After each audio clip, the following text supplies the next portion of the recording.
Welcome viewers, প্রতিদিনের মতো আজও চলে এসেছি আমার লাঞ্চের থালি নিয়ে। আজকে লাঞ্চে নিয়েছি সাদা ভাত, নিয়েছি পেঁয়াজ, গাজর ও শসা স্যালাড হিসেবে।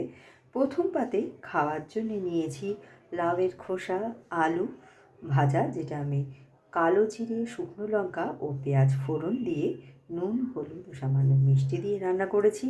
নিয়েছি কয়েকটা শিম ভাজা। তার সাথে খাবার জন্যে নিয়েছি মুসুরির ডাল, যেটা আমি ছোটো টুকরো করে কাটা কুমড়ো আর উচ্ছে দিয়ে রান্না করেছি।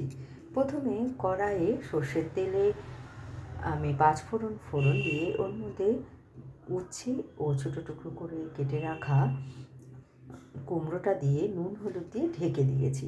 এবার সবজিগুলো অর্ধেক সেদ্ধ হয়ে গেলে ওর মধ্যে আগে থেকে সেদ্ধ করে রাখা মসুরির ডাল দিয়ে আমি এটা তৈরি করেছি। আর নামানোর সময় দিয়েছি সামান্য একটু আদা বাটা। তারপর নিয়েছি তেলাপিয়া মাছের ঝোল, যেটা আমি মানকচু, আলু ও বড়ি দিয়ে রান্না করেছি।